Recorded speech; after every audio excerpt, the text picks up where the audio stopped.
The monsoon in southern Arizona. Every year we prepare for rain, the wind, and lightning.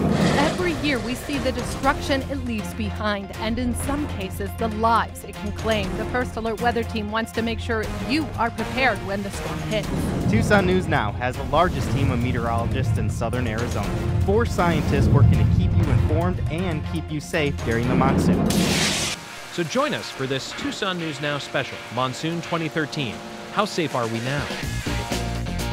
Monsoon 2013. How safe are we now? A special First Alert report from the only team of weather scientists in southern Arizona. Only on Tucson News Now. Sponsored by Desert Diamond Casino, Tucson Electric Power, Quality Restoration, and Tucson Water. Hello, I'm First Alert Meteorologist Erin Pickering. Thank you for joining us for this year's in-depth monsoon special. Every summer, our team of First Alert Meteorologists is committed to giving you the most complete coverage during the monsoon. Over the next half hour, our First Alert weather team will take you through monsoons past, present, and future, including a look at one of the most destructive years in terms of flooding and what's being done now to keep our communities safe during the next storms. It's been 30 years since one of southern Arizona's most destructive floods. In 1983, Tucson picked up 10.5 inches of monsoon rainfall, drenching the ground. The ground was so wet that when the remnants of Tropical Storm Octave came through in October, bringing with it torrential downpours, the ground couldn't hold any more water. The rivers filled with water, creating devastating results. We'll explore how that storm inspired improvements that make us better prepared for the monsoon and what still needs to be done. The powerful 1983 flood washed away homes and businesses by collapsing the riverbank into rushing water. First Alert meteorologist Erin takes us to Pima County to show us how they're tackling this problem so this won't happen again. Flying over the Rito River, you can see the destruction in 1983. These townhomes on Fort Lowell lined the riverbank near the Tucson Racket and Fitness Club. No one was hurt, but Suzanne Shields, the director of the Pima County Regional Flood Control District, says the townhomes at the southern end of this complex were a total loss. The erosion just took over, and in a matter of 10 minutes, you lost probably 100 feet of the bank. These are the townhomes today, at least the ones left standing. After the 1983 damage, Pima County jumped on the opportunity to get funding for this. We've done about $100 million worth of improvements. That was right after the flood. Add to that many more millions over the last 30 years, and now you have many miles of this bank protection, a cement soil mixture that stops erosion. And it worked. In 2006, even more water flooded into the Rito River. This time, no major damage. However, in the Pantano Wash, there was one area that actually the bed of the wash went down 9 feet. Pima County is now adding bank protection to the Pantano just like it did in the Rito. And Shields says the work will not stop there. So there still are areas that we constantly are looking at and prioritizing. The concern isn't just rushing water and flash floods, it's also lightning. An average monsoon storm can produce hundreds of lightning strikes, and we're getting better than ever at tracking lightning across the globe, and it's all thanks to work of scientists right here in Tucson. One of the most beautiful and deadly parts of the monsoon, lightning. We know lightning is dangerous, but for a long time we had no way to track it. That was until 30 years ago. A group of scientists set out to create a national lightning detection network, and they picked Tucson as the perfect spot to set up shop. 30 years ago, we were really interested in understanding the physics of lightning so that we could detect that. And back then, the technology was such where we had glorified AM radio antennas, and it was turned on, and back in 1983 we detected our first strike in the northern Pennsylvania area, just below the New York border. Since then, the NLDN continues to improve to give us an accurate picture of where lightning is occurring and where it's headed. Now we're at a point where we detect over 90% of the cloud-to-ground flashes, and we detect it down to a few hundred yards. It used to be 2 miles. Not only can we figure out exactly where a lightning bolt has struck, but we can also get information to you in a flash. From the point where the lightning hits to where we detect it, where we communicate out to a satellite, bring it down here to Tucson, process that data that ultimately results in a lightning icon flash up on your screen. Now, Vaisala, who runs the NLDN, is going global, detecting 2/3 of all lightning strikes across the world. So when you think about the vision 30 years ago of trying to understand lightning and expanding that to global coverage is really I would say, something that we're the most proud of. Not only can First Alert Doppler Live give us real-time lightning information, but we can also zoom right down into your neighborhood, watching individual lightning strikes hitting individual streets. Not only can we see those lightning strikes close up, but we can also count how many strikes were happening during a particular storm. That's what First Alert Doppler Live can do for you. I'm First Alert Meteorologist Bronis. Still to come, we'll show you the tools we use to track and predict the monsoon storms, and we'll show you how that technology benefits you. Plus, how is this year's monsoon shaping up? What to expect from our summer storms? We've got your Monsoon 2013 forecast when this special edition of Tucson News Now continues. Want to see more of this dramatic video? We put the raw video on our website. Just log on to TucsonNewsNow.com/monsoon to check it out. Monsoon 2013. How safe are we now? Welcome back to this Tucson News Now special, Monsoon 2013. How safe are we now? During the monsoon, our team of meteorologists work around the clock to provide you with live local late-breaking coverage of the storms. Meteorologist Bronis joins us now with a look at how technology has changed over the last 30 years and how we can now track the storms more accurately. Yeah, technology plays a major role in the coverage we provide you during the monsoon. This computer technology helps us give you the most accurate forecast. We have a lot more data that we can look at. We have a lot better and faster communication methods to get that data and to then disseminate information as well. And also, obviously, a lot more computing power. And that computer power has really made the difference. Computer models give us, the meteorologists, a glimpse into how the weather pattern may change. Not every model is 100% correct, but 30 years ago, forecasting was far from accurate. Back then, I'm thinking most of them were about 48 to 72 hours. Because the processing power, the resolution was a lot coarser too, but just to run a model out that far took several hours. So let's put it this way. A 3-day forecast could have taken 6 to 8 hours to put together.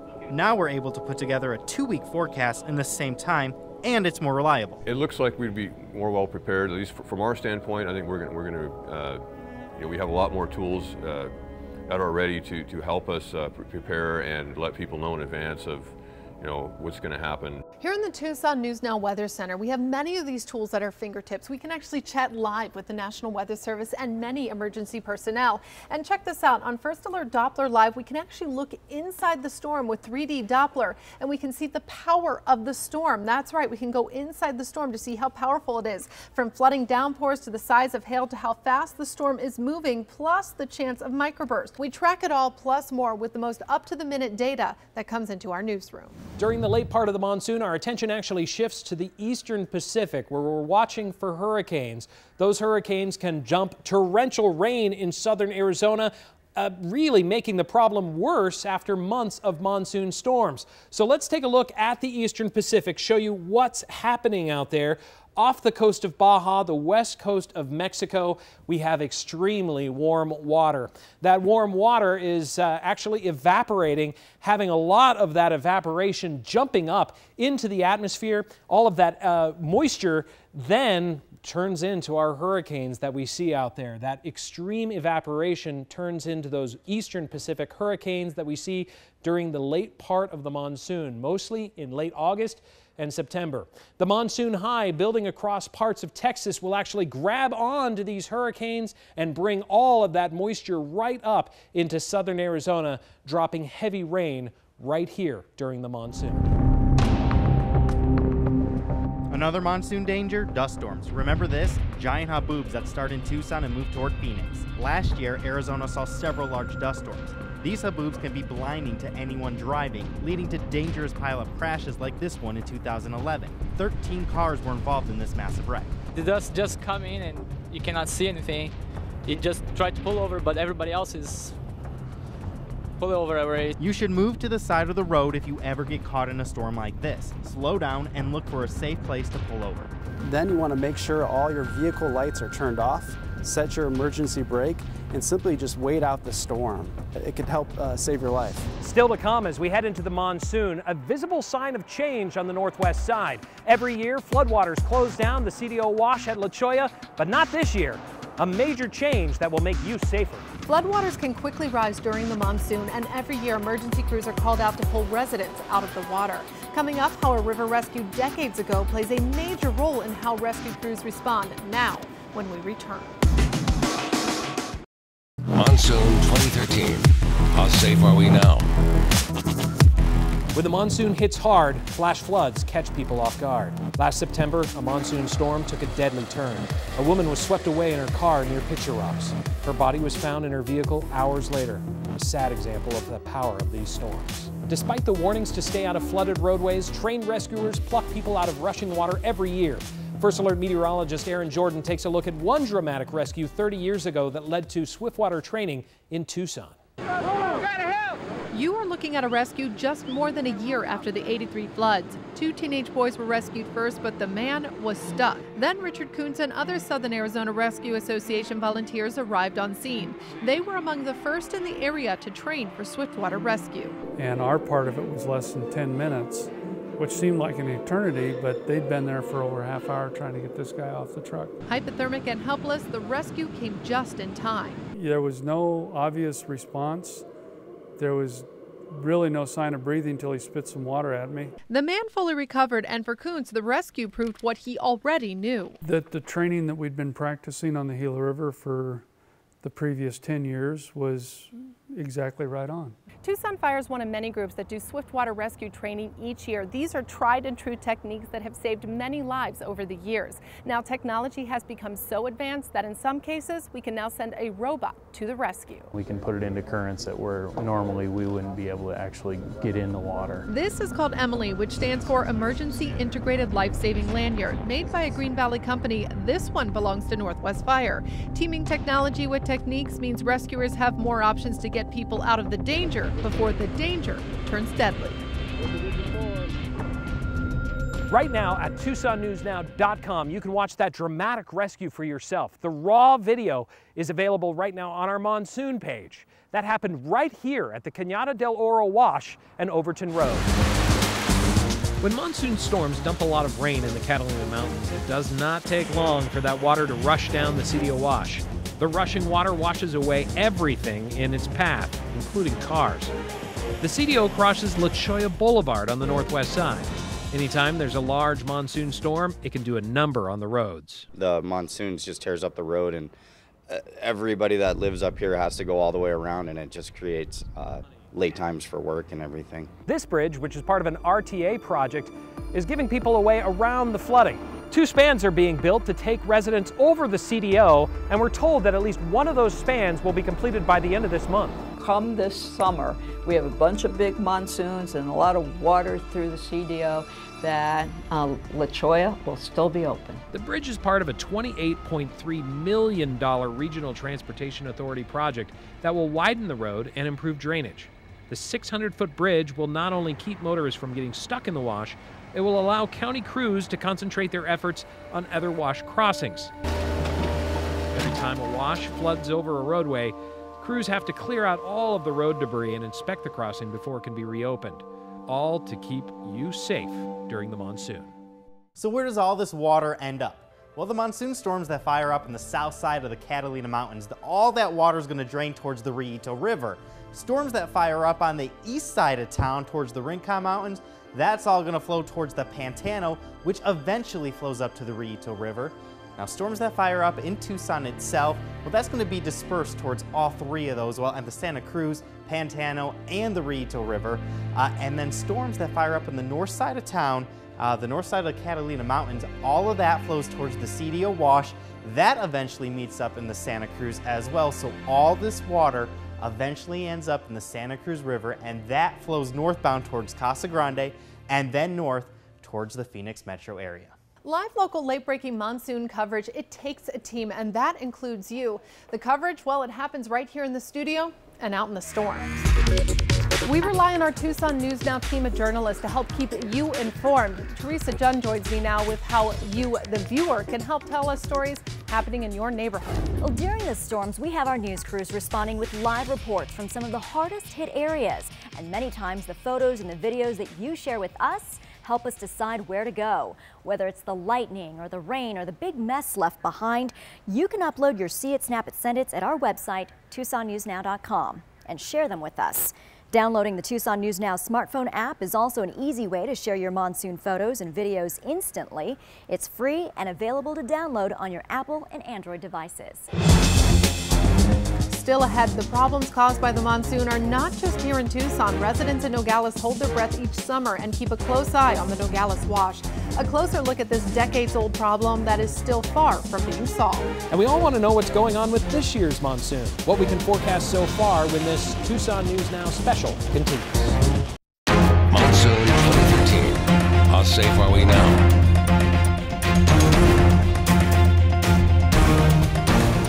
This box is 1 cubic foot. Now, if we were to fill this whole thing up with water, it would weigh 62 pounds.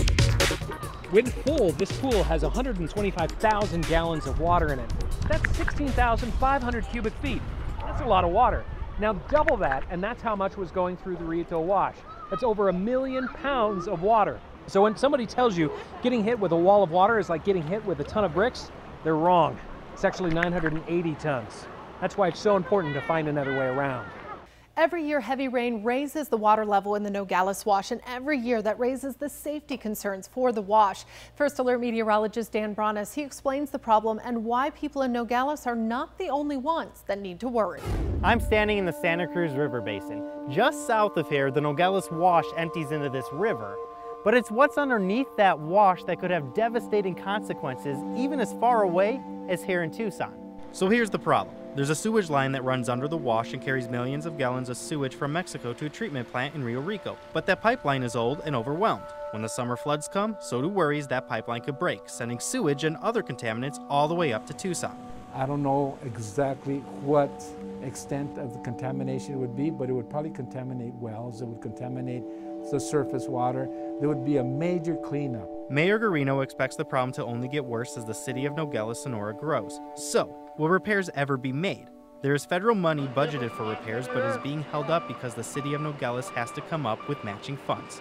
As of now, it's another summer of waiting for the monsoon and hoping the wash and the pipeline stay intact. We are ready to provide you with live local late-breaking coverage of monsoon storms as they hit in your neighborhood. So just how active will this year be? The answer next. You are watching Monsoon 2013. How safe are we now? Monsoon 2013. How safe are we now?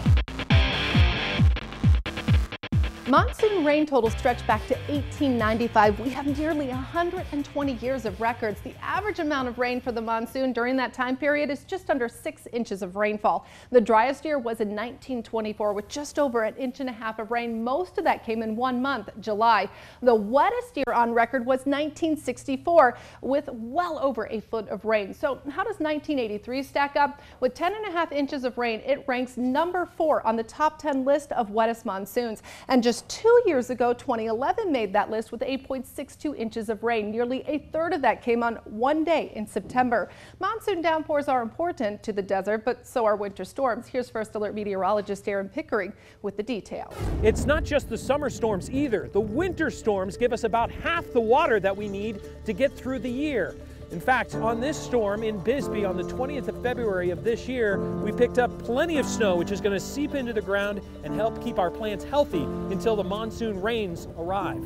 The monsoon forecast is looking, well, average. We start with Mexico moisture. Drought south of the border right now, that's actually bad for the monsoon. But drought in states like Kansas and Texas right now, that's actually good for the monsoon.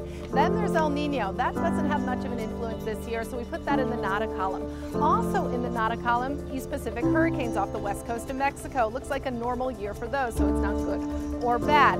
Now for the start of the monsoon, we also look at snowpack in the Rocky Mountains. There's still some up there, so that's actually bad for the start of the monsoon, but good for the start of the monsoon is a wave of tropical energy moving across the Pacific in the right place at the right time. So this year it looks like possibly an on-time or good start to the monsoon, but overall it doesn't look good or bad, just average. Here at Tucson News Now, we have dozens of people working behind the scenes to give you the most complete coverage during the storm. Because getting late-breaking information to you quickly will keep you safe. We're We're here to tell you where the storm is going, what parts of town to avoid, and how much lightning is striking. It's information our team is tracking for you.